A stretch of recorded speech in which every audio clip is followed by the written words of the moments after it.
Hello student, welcome back to my YouTube channel. तर बघा, आज आपण पाहणार आहोत एमओएचएस एक्झामचा पॅटर्न. तर बघा, एमओएचएस एक्झाम पॅटर्न जो आहे ना, आता सेमेस्टर एक्झाम पॅटर्न आल्यामुळं प्रत्येक वेळा कसं एक्झाम पॅटर्न ते चेंज करतायत. म्हणजे कधी कधी सेक्शन ए मध्ये फक्त एमसीक्यू विचारले जातात, कधी कधी section A, section B and section C असे 3 सेक्शन्स केले जातात. त्यानंतर कधी कधी काय होतं, सेक्शन ए मध्ये पूर्ण ॲप्लाइड ॲनाटॉमी विचारली जाते आणि सेक्शन बी मध्ये ॲप्लाइड फिजिओलॉजी विचारली जाते. तर यामुळं काय होतंय, जो एमओएचएस एक्झाम पॅटर्न आहे ना, तो प्रत्येक वेळा चेंज होत आहे. त्यामुळं जो एक्झाम पॅटर्न चेंज होत आहे ना, त्याच्याकडे लक्ष न देता काय करायचंय, तर आपल्याला बघा, हे एमओएचएस एक्झाम पॅटर्नमध्ये आता चांगले मार्क्स कसे कोणत्या पद्धतीने आपण स्कोअर करू शकतात. तर बघा, काय करायचं आहे, सगळ्यात पहिले तुम्ही ज्यावेळेस म्हणजे स्टडीला सुरुवात करत आहेत ना, त्यावेळेस प्रत्येक पॉईंट जो आहे ना, तो प्रत्येक पॉईंट विदाऊट एनी कन्फ्युजन व्यवस्थित क्लिअर म्हणजे खूप केअरफुली रीड करायचं आहे. यामुळं काय होणार आहे, जे एक्झाममध्ये एमसीक्यू येतात ते एमसीक्यूज चुकणार नाहीत. आपले एमसीक्यूज बघा, कधी कधी काय होतं, एमसीक्यूज कधी कधी 12 विचारतात, कधी कधी 13 पण विचारतात आणि कधी कधी 14 पण विचारतात. तर यामुळं काय आहे, प्रत्येक लाईन टू लाईन स्टडी करायचं आहे, की जेणेकरून आपले जे एमसीक्यूज आहेत ना, ते चुकायला नको. कारण बघा, एवढे म्हणजे जास्त मार्क्ससाठी एमसीक्यू विचारतायत आणि ते आपल्या हातचे मार्क्स आहेत, त्यामुळं ते जाऊ द्यायचे नाहीत. कारण आपलं त्या मार्क्समुळं काय होणार आहे, आपलं स्कोरिंग चांगलं होणार आहे एमसीक्यूच्या मार्क्समुळं. आता काय करायचंय बघा, चांगले मार्क्स स्कोर करण्यासाठी सगळ्यात महत्त्वाचं काय असते, आपण पेपर कोणत्या पद्धतीने प्रेझेंट करतो आणि जे एमओएचएस आहे त्या एमओएचएसला म्हणजे कोणत्या आपण पद्धतीने प्रेझेंटेशन केल्यानंतर एमओएचएस आपल्याला चांगले मार्क्स देतं. तर बघा, एमओएचएसचा पॅटर्न थोडासा कसा वेगळा आहे. आणि बघा, जे फर्स्ट सेमिस्टरमध्ये आता जे स्टुडंट एक्झाम देणार आहेत ना, त्या सर्व स्टुडंटना काय कन्फ्युजन आहे, की फर्स्ट एक्झाम द्यायची आहे आणि कसं 12 पर्यंत सगळ्यांचंच बोर्ड हे वेगळं होतं. 12 पर्यंत स्टडी पण वेगळा होता आणि ज्यावेळेस तुम्ही डिग्री कोर्सला येतात त्यावेळेस कसं आपलं सगळ्याच गोष्टी चेंज होतात. आणि त्याच पद्धतीने बघा, एमओएचएस जे आहे ना, एमओएचएसचं थोडंसं एक्झाम पॅटर्न पण वेगळाच आहे आणि थोडंसं मार्क्स स्कोअर करण्याचं टेक्निक पण थोडं वेगळं आहे आणि तेच टेक्निक मी तुम्हाला सांगणार आहे. त्यामुळं व्हिडिओ शेवटपर्यंत बघायचा आहे, व्हिडिओला स्किप करायचं नाही. जर तुम्हाला असं वाटत असेल ना, की आपण पण या एमओएचएस एक्झाममध्ये चांगले मार्क्स स्कोअर केले पाहिजेत आणि बघा बघा नंतर फर्स्ट सेमिस्टरलाच तुम्ही जर चांगले मार्क्स स्कोअर केले ना, तर ह्याचा इम्पॅक्ट पूर्ण तुमचे जे 4 इयर्स आहेत ना, त्या 4 इयर्सवरती होणार आहे. कारण बघा, ह्यामुळं काय होतं, आपल्याला एक स्टडी कसं करायचं ह्याचा अंदाज येऊन जातो. त्यानंतर दुसरं म्हणजे काय, की पेपर प्रेझेंटेशन ॲक्च्युली कसं करायचं, की जेणेकरून आपल्याला एमओएचएस चांगले मार्क्स देईल. येस, आणि तेच मी तुम्हाला पेपर प्रेझेंटेशन मी तुम्हाला सांगणार आहे. तर बघा, कसं आहे, काही क्वेश्चन्स हे 5 मार्क्ससाठी विचारले जातात, काही क्वेश्चन्स हे 3 मार्क्ससाठी विचारले जातात आणि काही क्वेश्चन्स हे 10 म्हणजे जे एलक्यू वगैरे आहे ना, ते 10 मार्क्ससाठी विचारले जातात. आता एक्झाममध्ये ना, काही क्वेश्चन्स हे 2 मार्क्ससाठी विचारले जातात, काही क्वेश्चन्स हे 5 मार्क्ससाठी विचारले जातात आणि काही क्वेश्चन्स हे 10 मार्क्ससाठी विचारले जातात.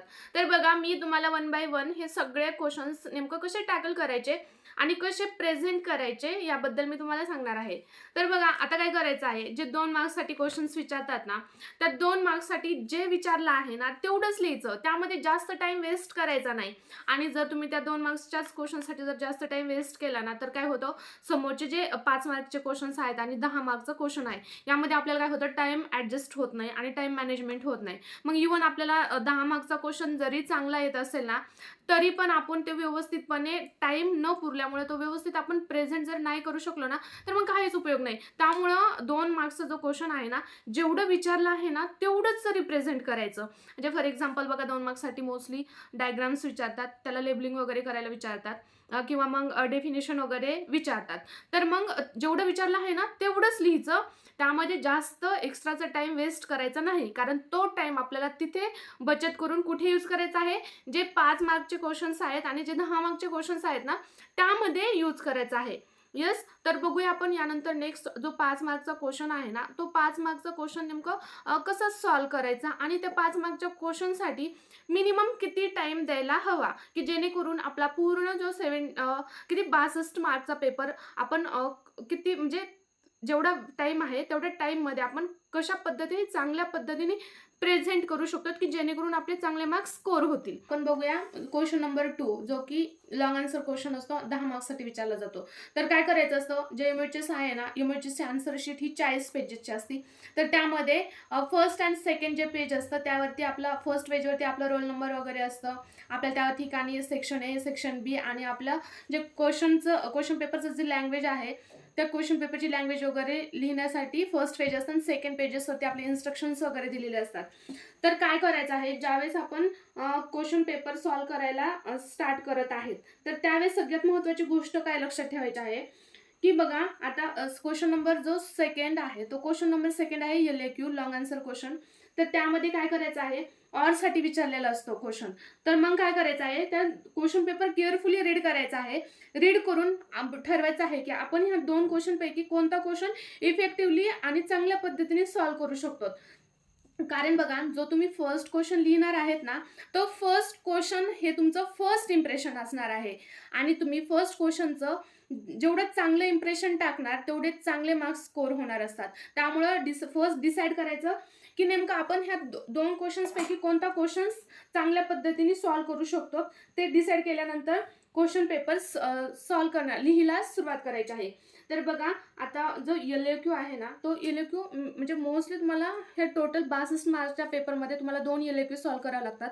तर ते 2 LAQ हे ना 45 ते 50 मिनिटामध्ये 2 LAQ चांगल्या पद्धतीने तुम्ही सॉल्व करून झाले पाहिजेत. तेव्हाच तुमचं टाइम मॅनेजमेंट हे चांगल्या पद्धतीने होऊ शकतं. फर्स्ट क्वेश्चन घेऊया. तर बघा आपल्याला 2 LAQ हे 45 ते 50 मिनिटामध्ये सॉल्व करायचे आहेत. म्हणजे आपल्याला एका LAQ साठी किती वेळ द्यायचा आहे, म्हणजे मिनिमम 20 ते 22 मिनिट्स एवढे आपल्याला एका LAQ ला द्यायचे आहेत. तर बघा ह्यामध्ये आपण क्वेश्चन घेऊया एक LAQ. बघा describe the stomach gross structure relations and applied anatomy. तर बघा ह्याच्यामध्ये म्हणजे त्यांनी क्लिअरली मेन्शन केलं आहे की आपल्याला ह्या क्वेश्चनमध्ये नेमकं काय कोणकोणत्या गोष्टी लिहायच्या आहेत. तर आता सगळ्यात पहिलं काय सांगितलं आहे त्यांनी, डिस्क्राईब द स्टमक.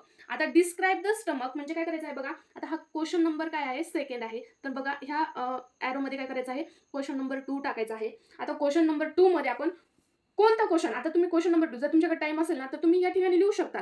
काय आहे, हा लॉंग आन्सर क्वेश्चन आहे. तुम्ही लिहू शकता जर तुमच्याकडे टाइम असेल तर. आणि जर तुमच्याकडे टाइम नसेल तर तुम्ही डायरेक्टली क्वेश्चनला सुरुवात केली तरी पण चालतंय. तर बघा आता क्वेश्चन नंबर 2 मध्ये मी बी हा क्वेश्चन म्हणजे 2 असतात ना क्वेश्चन ए आणि बी, तर मी बी हा चांगल्या पद्धतीने सॉल्व करू शकते म्हणून मी बी निवडला आहे. तर काय करायचं आहे, या ठिकाणी हा मेन क्वेश्चन टाकायचा आहे या ॲरोमध्ये. त्याच्यानंतर इथे टाकणार मी बी. यस, आता बी क्वेश्चन आणि खाली काय करायचं आहे, आन्सर असं टाकायचं आहे. यामुळे काय वाटतं, थोडंसं अट्रॅक्टिव्ह वाटतं की नेमकं आपण कोणत्या क्वेश्चनचा आन्सर लिहिते. तर आता ह्याच्यामध्ये सगळ्यात पहिलं काय केलेलं आहे त्यांनी, आपल्याला स्टमक डिस्क्राईब करायचं आहे. तर तुम्ही इथं सिम्पली असं करू शकता, डिस्क्राईब द स्टमक म्हणजे फर्स्ट पॉईंट तुम्हाला 10 मार्काच्या. आणि बघा आपला हा जो व्हिडिओ आहे ना थोडासा लॉंग झालेला आहे, त्यामुळं स्किप करायचा नाही आणि खूप लॉंग व्हिडिओ आहे, खूपच बोरिंग आहे म्हणून व्हिडिओ सोडून द्यायचा नाही. कारण मी खूप बेसिक गोष्टी तुम्हाला क्लिअर केलेल्या आहेत. कारण बघा जे फर्स्ट सेमिस्टरमध्ये तुम्ही एक्झाम देणार आहेत ना, तर तुम्हाला बघा एमएचएसचं पॅटर्न पण माहिती नाही आहे. ॲक्च्युअली नेमकं एमएचएसचं पॅटर्न कसं आहे, क्वेश्चन्स कसे विचारले जातात आणि ते क्वेश्चन्स कशा पद्धतीने लिहायचे असतात.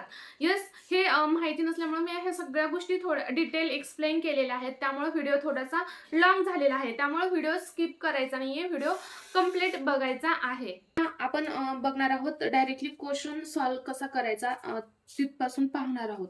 तर काय करायचं आहे बघा, सगळ्यात पहिलं काय आहे, आपल्याला डिस्क्राईब द स्टमक बद्दल विचारलेलं आहे. आता काय करायचं आहे, ज्यावेळेस आपल्या हातात आन्सर शीट येते ना त्यावेळेस बघा एक म्हणजे पेपर आपला क्वेश्चन पेपर हातात येण्याच्या अगोदर काही मिनिट्स अगोदर आपल्याकडे आन्सर शीट येते. तर काय करायचं आहे, आन्सर शीट हातात आली की पहिले ही लाईन मारून घ्यायची आहे. सगळे जे पेजेस आहेत ना आन्सर शीटवरचे त्या पेजेसवरती ही लाईन मारून घ्यायची आहे. तर आता बघा ही लाईन्स कशासाठी, कारण ही ऑलरेडी पेपरवरती ही लाईन असते. तर मग ह्या लाईनच्या अलीकडे आपल्याला मेन क्वेश्चन लिहायचा असतो आणि एक्झामिनर ज्यावेळेस आपला पेपर चेक करत असतो त्यावेळेस तो या ठिकाणी आपले त्या क्वेश्चन्सला पडलेले मार्क्स मांडत असतो. आणि ही जी लाईन आहे ना, ह्या लाईनमध्ये आपल्याला काय करायचंय, जो क्वेश्चन नंबर आहे ना तो क्वेश्चन नंबर आणि त्या क्वेश्चनचा आन्सर हे मेन्शन करण्यासाठी आपल्याला ही लाईन मारायची आहे. का, कारण बघा आपण हे असं केल्यामुळे काय होतं, आपला पेपर थोडासा अट्रॅक्टिव्ह वाटतो आणि एक्झामिनरला पण थोडंसं इझी वाटतं. आणि काय करायचं आहे, एक्झामिनरला आपला पेपर म्हणजे तो एक्झामिनर आपला पेपर किती इझी पद्धतीने चेक करू शकतो ही गोष्ट मॅटर करते. कारण एक्झामिनरला सगळ्या गोष्टी अशा एकदम सिम्प्लिफाय झाल्या पाहिजेत. मग त्या सिम्प्लिफाय झाल्या ना, तर आपल्याला चांगले मार्क्स पडतात. तर बघा आता काय विचारलं आहे ह्याच्यामध्ये, डिस्क्राईब द स्टमक. आता डिस्क्राईब द स्टमक बद्दल विचारलेलं आहे. तर काय करायचं आहे, आपण ज्यावेळेस स्टमक बद्दल लिहायला सुरुवात करत आहेत, तर त्यावेळेस काय करायचंय, डिस्क्राईब द स्टमक काढलं, मी त्याला काय केलं, बॉक्स केलं. कारण हे काय आहे, आपलं मेन हेडिंग आहे. म्हणजे ऍक्च्युली आपल्याला कशाबद्दल डिस्क्राईब करायचं आहे ते मी मेन्शन केलं. म्हणजे जे मेन हेडिंग आहे ना, त्याला काय करायचं, बॉक्स करायचा आणि या ठिकाणावरून काय करायचं, आपल्या स्टमक बद्दल डिस्क्राईब करायला सुरुवात करायची. आता तुम्ही 2, 3 किंवा 4 लाईन्स याबद्दल डिस्क्राईब करू शकतात. यानंतर बघा, फर्स्ट लाईन या ठिकाणावरून स्टार्ट करायची. नंतर मग आपण या ठिकाणावरून असं आपण करू शकतो. यस. तर आपलं फॉर एक्झाम्पल आपण इथपर्यंत आपण काय केलं, थोडंसं स्टमक बद्दल जनरल इन्फॉर्मेशन लिहिली. बघा, यानंतर आपल्याला ह्या डिस्क्राईब द स्टमक मध्ये काय काय मेन्शन करायचं आहे. आता फॉर एक्झाम्पल आपल्याला स्टमकचं लोकेशन लिहायचं आहे. तर आता लोकेशन हे काय आहे, आपले ह्यामधलं फॉर एक्झाम्पल तुम्ही या ठिकाणी लोकेशन असं नाव टाकायचं. यस. आणि आपण मेन हेडिंगला बॉक्स केलाय म्हणल्याच्या नंतर हे लोकेशन ही काय आहे, यामधली सब हेडिंग आहे. मग या सब हेडिंगला काय करायचं आहे, डबल अंडरलाईन करायचं आहे. आता हे डबल अंडरलाईन केल्यामुळे काय होतंय, की आपण स्टमकचं लोकेशन हायलाईट होतंय. म्हणजे ते एक्झामिनरला वाटतंय की हा, लोकेशन बद्दल पण या ठिकाणी लिहिलेलं आहे. मग या ठिकाणी लोकेशन लिहिलं. यस. यानंतर नेक्स्ट काय येतं बघा, स्टमकचे पार्ट्स ऑफ दी स्टमक. आता या ठिकाणी तुम्ही पार्ट्स ऑफ दी स्टमक, आता तुम्हाला ही हेडिंग एक्सप्लेन करायची आहे. तर मग आपण काय करायचे आहे, ह्याला पण असं डबल अंडरलाईन करून घ्यायचं आहे. डबल अंडरलाईन केल्यामुळे काय होतं, आपण नेमकं त्या बद्दल कोणकोणते पॉइंट्स डिस्क्राईब केलेले आहेत हे हायलाईट होतं. यस. आता या ठिकाणी आपण पार्ट्स ऑफ द स्टमक आणि लिहायला नेहमी काय करायचंय, या ठिकाणावरून सुरुवात करायची आहे. म्हणजे त्यामुळे काय होतं, आपला पेपर थोडा सुटसुटीत दिसतो. यस. आता पार्ट्स ऑफ द स्टमक नंतर आपण समजा कर्वेचर्स, आपल्याला ह्याच्या स्टमकच्या कर्वेचर्स वगैरे मेन्शन करायचे आहेत. तर या ठिकाणी काय करायचं आहे, कर्वेचर्स. तर याला पण काय करायचं आहे, डबल अंडरलाईन करायचं आहे. यस. त्यानंतर ओरफिस म्हणजे स्टमकचे ओपनिंग्स. तर बघा, स्टमकचे 2 ओपनिंग्स आहेत. आता ही कर्वेचर बद्दल आपण या 2-3 लाईन्स मध्ये हे करणार. यस. यानंतर आपण ओरफिस वगैरे त्याबद्दल एक्सप्लेन करणार. तर बघा बरं, आता हे कसं आपण स्टमक बद्दल डिस्क्राईब केलेलं आहे. उगाच थेरॉटिकल पार्ट एक्स्ट्राचा जास्त लिहित बसायचं नाहीये. थोडेच पॉईंट लिहायचे आहेत, बट हायलाइटेड पॉईंट्स लिहायचे आहेत. बघा, आता स्टमक बद्दल आपण location, parts of the stomach, curvatures, orifice, त्यानंतर आपण layers of the stomach all हे पण मेन्शन करू शकतो. यस. त्यानंतर ब्लड सप्लाय पण लिहू शकतो. कॅपॅसिटी किती आहे स्टमकची हे पण आपण ह्या डिस्क्राईब द स्टमक मध्ये आपण लिहू शकतो. यस. आणि लिहायचं आहे. यामुळे काय होणार, आपण जेवढं जास्त डिस्क्राईब करणार तेवढे आपल्याला जास्त मार्क्स पडणार. यस. तर बघा, यानंतर बघा, मी तुम्हाला नेक्स्ट आपल्याला क्वेश्चन्स मध्ये काय विचारलेलं आहे, की ग्रॉस स्ट्रक्चर. आता हे बघा, ह्याच पद्धतीने सॉल्व्ह करायचा आहे पेपर. मेन हेडिंगला बॉक्स करायचा आहे, सब हेडिंगला डबल अंडरलाईन करायचं आहे. आणि यानंतर नेक्स्ट काय आहे बघा, ग्रॉस स्ट्रक्चर. म्हणजे या ठिकाणी काय करायचं आहे, स्टमकचं स्ट्रक्चर काढायचं आहे, त्याला व्यवस्थित लेबलिंग करायचं आहे. आणि त्यानंतरचा क्वेश्चन्स काय आहे बघा, रिलेशन्स लिहायचे आहेत. आणि ते असं, आता बघा आपल्याला सेकंड काय विचारलेलं आहे, ग्रॉस स्ट्रक्चर. मग आता ग्रॉस स्ट्रक्चर आपल्याला विचारलंय ना, ग्रॉस स्ट्रक्चर नाव टाकायचं. त्याला काय करायचं आहे, व्यवस्थित असं बॉक्स, आपल्याकडे पट्टी वगैरे असतेच, एक्झामला जाताना पट्टी विसरायची नाही.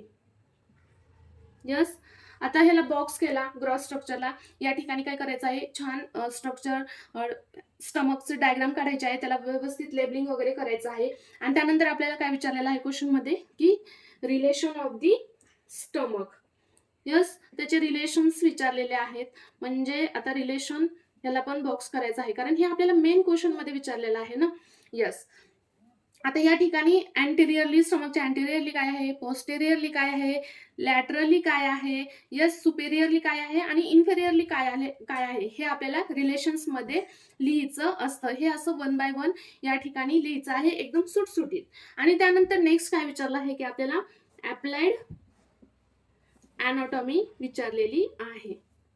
येस, हे पण आपलं काय आहे, क्वेश्चन मधलं मेन हेडिंग आहे की आपल्याला 10 मार्काच्या क्वेश्चन्स मध्ये कोणकोणते हेडिंग्स एक्सप्लेन करायला विचारलेले आहेत.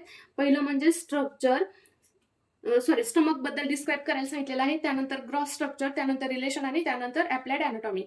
यस, आता हे लिहित असताना बघा मेन हेडिंगला मी बॉक्स केलाय, सब हेडिंग जे आहे त्याला डबल अंडरलाईन करायचं आहे. आता हे झालं 10 मार्काच्या क्वेश्चन्स बद्दल. 10 मार्काचा क्वेश्चन्स याच पद्धतीने सॉल्व्ह करायचा आहे आणि तो मिनिमम बघा 20 ते 22 मिनिटांमध्ये आपला सॉल्व्ह करून व्हायला हवा, म्हणजे आपल्याला जे नेक्स्ट क्वेश्चन आहे त्याला पण व्यवस्थित टाइम भेटतो. आता हे झालं 10 मार्काच्या क्वेश्चन्स बद्दल.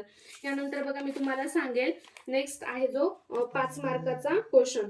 आता जे 5 मार्काचं क्वेश्चन आहे ना, आता 5 मार्काचं क्वेश्चन काय करायचं आहे, आता फॉर एक्झाम्पल आपण 5 मार्काचा क्वेश्चन घेऊया. आता हा काय 5 मार्काचा क्वेश्चन हे क्वेश्चन नंबर 3 मध्ये विचारतात. मग या ठिकाणी क्वेश्चन नंबर 3 टाकायचं आणि हे काय आहे, एसएक्यू आहे, म्हणजे शॉर्ट आन्सर क्वेश्चन. तर आता मी ते टाइमामुळं शॉर्ट फॉर्म मध्येच लिहिते, एसएक्यू. ओके, आता एसक्यू कोणता विचारला आहे आपल्याला, म्हणजे 5 मार्क्ससाठी विचारलेला आहे. तर मी आता घेते. आता ह्याच्यामध्ये काय करायचं आहे, आधी एसक्यू सगळे वाचून घ्यायचे आहेत, कारण 4 दिलेले असतात तर त्यापैकी आपल्याला 3 सॉल्व्ह करायचे असतात. तर ते 4ही पण रीड करायचे आणि आपण ठरवायचं आहे की आपण ह्या 4 शॉर्ट आन्सर पैकी कोणता शॉर्ट आन्सर हा चांगल्या पद्धतीने लिहू शकतो, तोच स्टार्टिंगला लिहायचा आहे. तर आता बघा ह्याच्यामध्ये मला स्ट्रक्चर ऑफ द स्किन हा थोडासा मला चांगल्या पद्धतीने मी म्हणजे बाकीच्या क्वेश्चनच्या तुलनेमध्ये हा क्वेश्चन मी चांगल्या पद्धतीने लिहू शकते, त्यामुळे मी स्ट्रक्चर ऑफ द स्किन हा सिलेक्ट केलेला आहे. आणि स्ट्रक्चर ऑफ द स्किन हा काय आहे, बी नंबरचा क्वेश्चन आहे. आणि सगळ्यात महत्वाचं एक गोष्ट लक्षात ठेवायची आहे, ज्यावेळेस आपण पेपर सॉल्व्ह करत आहेत ना, त्यावेळेस क्वेश्चनचं नंबरिंग टाकायला विसरायचं नाही. नाहीतर तुम्ही कितीही चांगल्या पद्धतीने क्वेश्चन सॉल्व्ह केलेला असेल आणि जर तुम्ही क्वेश्चन नंबर वगैरे टाकलेला नसेल तर त्याचे मार्क्स 0 होतात. त्यामुळे क्वेश्चन नंबर टाकायला विसरायचं नाही. तर बघा आता ह्याच्यामध्ये काय आहे, मला मी स्ट्रक्चर ऑफ द स्किन हा क्वेश्चन घेते. तर याला काय करायचं आहे, मी तुम्हाला सांगितलं आहे, जे मेन आहे ना आपला क्वेश्चन त्याला नेहमी काय करायचं आहे, मेन हेडिंगला बॉक्स करायचा आहे. यामुळे काय होतं, थोडंसं अट्रॅक्टिव्ह वाटतं आणि मार्क्स पण पडतात. आता स्ट्रक्चर ऑफ द स्किन हा क्वेश्चन कसं किती म्हणजे आता म्हणजे 5 मार्काचा जो क्वेश्चन आहे ना, त्या 5 मार्काच्या क्वेश्चन्सला तुमचा 7 ते 8 मिनिटात तो 5 मार्काचा क्वेश्चन तुमचा लिहून व्यवस्थितपणे लिहून तो व्हायलाच हवा. तरच तुम्ही बाकीचे पण क्वेश्चन्स चांगल्या पद्धतीने काय करू शकतात, लिहू शकतात, टॅकल करू शकतात. तर आता बघा जे स्ट्रक्चर ऑफ द स्किन हा जो क्वेश्चन आहे ना, काय करायचं आहे, या ठिकाणावरून लिहायला सुरुवात करायचं आहे. आता या ठिकाणी काय करायचं आहे, थोडंसं इंट्रोडक्टरी पार्ट, स्किन बद्दल थोडा इंट्रोडक्टरी पार्ट काय करायचा आहे या ठिकाणी मेन्शन करायचा आहे. आता तुम्ही समजा ह्या 2-3 लाईन्स काय केल्या स्ट्रक्चर ऑफ द स्किन बद्दल. आता मी तुम्हाला हे पूर्णपणे लिहून दाखवत नाही, कारण आपला व्हिडिओ खूप लॉंग होईल. यस, त्यामुळं हे बघा आता 3 लाईन्स मध्ये तुम्ही स्ट्रक्चर ऑफ द स्किन बद्दल थोडंसं इंट्रोडक्शन लिहिलं. त्यानंतर डायरेक्टली काय करायचं आहे, स्ट्रक्चर ऑफ द स्किन हा क्वेश्चन विचारला ना, मग त्याबद्दल जास्त बाकीच्या गोष्टी इलॅबोरेट करायच्या नाहीत. तर आता ह्यामध्ये स्ट्रक्चर ऑफ द स्किन मध्ये सगळ्यात महत्वाचं काय येतं, जे स्किनचे लेयर्स आहेत ते. आता बघा फर्स्ट जे स्किनचा फर्स्ट लेयर आहे तो काय आहे, आता हे काय आहे, सब हेडिंग आहे. आता इपिडर्मिस बद्दल फॉर एक्झाम्पल मी एक्सप्लेन करते. तर काय करायचं आहे, याला डबल अंडरलाईन करायचं आहे. यस, आणि ही लाईन सोडून द्यायची आहे, कारण ही लाईन सोडून दिली ना तर काय होतं, थोडंसं अट्रॅक्टिव्ह वाटतं. आणि या ठिकाणावरून इपिडर्मिस बद्दल 2 ते 3 लाईन्स काय करायच्या आहेत, एक्सप्लेन करायच्या आहेत. त्यानंतर नेक्स्ट बघा डर्मिस लेयर बद्दल. आता नेक्स्ट लेयर कोणता आहे, डर्मिस, त्याला पण डबल अंडरलाईन करायचं आहे. त्याबद्दल 2-3 जेवढं काही तुम्हाला म्हणजे माहिती आहे डर्मिस लेयर बद्दल तेवढं 2-3 लाईन्स मध्ये लिहायचं आहे. यस, त्यानंतर नेक्स्ट थर्ड लेयर कोणता आहे, हायपोडर्मिस.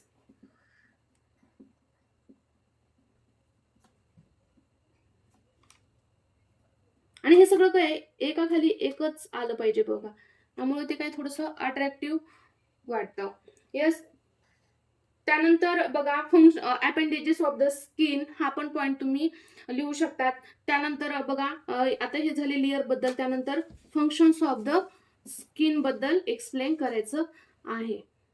आपण 5 मार्काचा क्वेश्चन, आणि 5 मार्काचा क्वेश्चन लिहिताना मिनिमम बघा 3 पेजेस तर लिहिलाच पाहिजे, म्हणजे आपल्याला 4-4.5 मार्क्स भेटतात.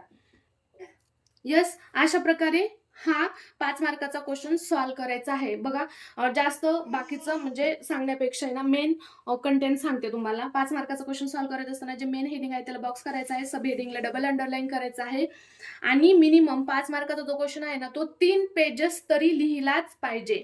3 पेजेस लिहिला ना तर आपल्याला 4 आणि मेन कंटेंटच लिहायचा आहे. उगाच काहीतरी बाकीचा पार्ट लिहायचा नाहीये, म्हणजे फेकायचं नाही उगाच काही पण. जे त्याच्याबद्दल आहे ना, त्या क्वेश्चन्स बद्दल जे महत्त्वाच्या गोष्टी आहेत त्याच त्यामध्ये मेन्शन करायच्या आहेत. त्यामुळे आपल्याला ॲक्युरेट मार्क्स भेटतात. तर बघा यानंतर मी तुम्हाला नेक्स्ट सब्जेक्ट बद्दल सांगणार आहे, सायकोलॉजी अँड सोशिओलॉजी. येस, तर बघा व्हिडिओ थोडासा लॉंग होत आहे, पण व्हिडिओ स्किप करायचा नाहीये, व्हिडिओ कंप्लीट बघायचा आहे. कारण बघा अॅनाटॉमी आणि फिजिओलॉजी जो सब्जेक्ट आहे ना, ह्यामध्ये ना आपल्याला फेकता काहीच येत नाही. ह्याच्यामध्ये सगळी ॲक्युरेट इन्फॉर्मेशन लिहावं लागती. म्हणजे अॅनाटॉमी आणि फिजिओलॉजी हा जो सब्जेक्ट आहे ना, तो मॅथ सब्जेक्ट सारखा आहे. बघा मॅथची जर एक स्टेप चुकली ना, तर आपलं पूर्ण आन्सर चुकतं. तसंच सेम अॅनाटॉमी आणि फिजिओलॉजी या सब्जेक्ट आहे. त्यामुळं मी थोडंसं जे अॅनाटॉमी आणि फिजिओलॉजी जो सब्जेक्ट आहे ना, ह्याबद्दल तुम्हाला थोडं डिटेल एक्सप्लेनेशन केलेलं आहे आणि त्यामुळे थोडासा व्हिडिओ एक्सटेंड होत आहे. बट पूर्ण व्हिडिओ बघायचा आहे, कारण ह्या बेसिक थिंग्स आहेत आणि ह्या खूप सारे स्टुडंट काय करतात, ह्याच ठिकाणी चूक करतात आणि त्यामुळे काय होतं आपल्याला चांगले मार्क्स स्कोर करता येत नाहीत. आता बघा यानंतर मी तुम्हाला सायकोलॉजी आणि सोशिओलॉजी याबद्दल सांगणार आहे. तर बघा सायकोलॉजी आणि सोशिओलॉजी हे खूप इझी सब्जेक्ट आहेत. आता काय करायचं आहे यामध्ये ना सगळ्यात जास्तीत जास्त डायग्रामॅटिक रिप्रेझेंटेशन वरती थोडासा भर द्यायचा आहे. आता बघा फॉर एक्झाम्पल सायकोलॉजी हा सब्जेक्ट आहे आणि ह्यामध्ये तुम्हाला विचारलं ब्रँचेस ऑफ द सायकोलॉजी. तर काय करायचं आहे, ब्रँचेस ऑफ द सायकोलॉजी हे काय आहे आपल्या क्वेश्चनचं मेन हेडिंग आहे. तर ह्या मेन हेडिंगला काय करायचं आहे, बॉक्स करायचा आहे आणि बॉक्स करून काय करायचं आहे, बॉक्स केल्याच्या नंतर थोडंसं डायग्रामॅटिक रिप्रेझेंटेशन. मग आता तुम्ही ती ट्री डायग्राम फॉर्म मध्ये दाखवू शकतात किंवा एखादी नाही का असं थोडंसं म्हणजे तुम्ही आता फॉर एक्झाम्पल मला डायग्राम्स काही एवढे छान येत नाहीत, बट मी तुम्हाला एक थोडं सिंपल दाखवते. तर आता ही कुंडी आहे. यस, आता या ठिकाणी काय करायचं, थोडंसं तुम्ही या ठिकाणी ब्रँचेस शो करू शकतात. या पद्धतीने मी शॉर्टकटमध्ये दाखवते. या पद्धतीने तुम्ही सायकोलॉजीच्या ब्रँचेस शो करू शकतात. यस, आणि या पद्धतीने केल्यामुळे काय होतं, थोडंसं पेपर पण आपला अट्रॅक्टिव्ह वाटतो आणि चांगले मार्क्स पण पडतात. त्यानंतर सोशिओलॉजीमध्ये बघा फंक्शन्स वगैरे विचारले कम्युनिटीचे, तर डायरेक्टली थोडंसं डायग्रामॅटिक फॉर्ममध्ये रिप्रेझेंट करायचे आणि त्याचे फंक्शन्स ते तुम्हाला म्हणजे जेवढे 2-4 फंक्शन्स घ्यायचे आणि ते थोडेसे इलॅबरेट करायचे.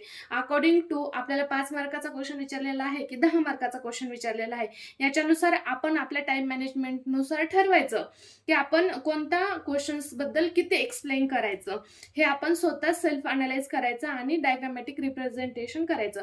आता बघा यानंतर जसं की बघा कम्युनिटी हेल्थ नर्सिंग, त्याच्यानंतर नर्सिंग फाउंडेशन, हे जे सब्जेक्ट आहेत ना यामध्ये पण सेम हीच स्टेप फॉलो करायची. फक्त ह्यामध्ये काय होणार आहे, जर आन्सर लिहिण्याचं फॉर्मॅट आहे ना तो चेंज होईल. मग काय करायचं आहे, आता आपल्याला सगळ्यात महत्त्वाचं काय करायचं आहे, पेपर प्रेझेंटेशन, टाइम मॅनेजमेंट ह्या गोष्टीवरती भर द्यायचा आहे आणि ह्या 2 गोष्टीवरतीच आपल्याला व्यवस्थित फोकस करायचा आहे. यामुळे काय होणार आहे, आपला 75 मार्क्सचा जो पेपर आहे म्हणजे आपल्याला 62 मार्क्स किंवा 60 मार्क्सचा पेपर दिलेल्या टायमिंगमध्येच कव्हर होतो. आता कम्युनिटी हेल्थ नर्सिंग वगैरे असेल ह्यामध्ये पण आपल्याला कम्युनिटीचे कॅरेक्टरिस्टिक्स वगैरे विचारतात. तर त्या पण तुम्ही डायग्रामॅटिक फॉर्ममध्ये जर दाखवल्या ना तर ते पेपर थोडासा नाही का अट्रॅक्टिव्ह वाटतो आणि चांगले मार्क्स स्कोर होतात. तर बाकी गायनेकोलॉजी, ऑब्स्ट्रॅक्ट अँड गायनेकोलॉजी हे पण मोस्ट स्कोरिंग सब्जेक्ट आहेत. आता ह्यामध्ये पण तुम्ही काही काही गोष्टी अशा आहेत की ते तुम्ही डायग्रामॅटिक रिप्रेझेंटेशन करू शकतात. तर मग ज्यावेळेस आपण स्टडी करत असतो ना त्यावेळेस आपण ब्रेन म्हणजे आपलं एक प्लॅन करायचा की आपण ही गोष्ट कोणत्या पद्धतीने आपण चांगल्या पद्धतीने प्रेझेंट करू शकतो. त्यानुसार आपण स्वतःच प्लॅन करायचं आणि त्या पद्धतीने तो क्वेश्चन सॉल्व्ह करायचा प्रयत्न करायचा आणि मोस्ट ऑफ भर द्यायचा. बघा 5 मार्काचा, आता मी तुम्हाला लास्टला मला एक गोष्ट सांगेल की जे 5 मार्काचा क्वेश्चन आहे ना तो 5 मार्काच्या क्वेश्चन्सला मिनिमम 7 ते 8 मिनिटामध्ये 5 मार्काचा क्वेश्चन लिहून झाला पाहिजे आणि 10 मार्काच्या क्वेश्चनसाठी 20 ते 22 मिनिटामध्ये 10 मार्काचा क्वेश्चन लिहून झाला पाहिजे. यामुळे काय होणार आहे, आपलं ॲक्युरेट टाइम मॅनेजमेंट होणार आहे. आणि सगळ्यात महत्त्वाचं जे लास्ट 5 मिनिट्स असतात ना, त्या 5 मिनिटांमध्ये उगाच काहीतरी लिहित न बसता काय करायचं आहे, 5 मिनिटांमध्ये आपला पूर्ण पेपर चेक करायचा आहे, की आपण कोणत्या गोष्टी लिहिल्या आहेत, कोणत्या गोष्टी लिहायच्या राहिलेल्या आहेत किंवा मग कोणत्या गोष्टीला आपल्याला अंडरलाईन करायचं आहे, डबल अंडरलाईन कशाला करायचं आहे, ह्या सगळ्या गोष्टी लास्टच्या 5 मिनिटांमध्ये व्हेरीफाय करायच्या आहेत. आणि पूर्ण पेपरला आपण क्वेश्चन्स नंबर वगैरे टाकलेला आहे का हे पण चेक करायचं आहे लास्टच्या 5 मिनिटांमध्ये. आणि क्वेश्चन्स नंबर टाकायला विसरायचं नाही आणि चेक करायलाही विसरायचं नाही. यस. तर बघा, तुम्हाला हा व्हिडिओ हेल्पफुल वाटला असेल तर व्हिडिओला लाईक करायचा आहे, शेअर करायचा आहे आणि सबस्क्राईब करायचं आहे. धन्यवाद.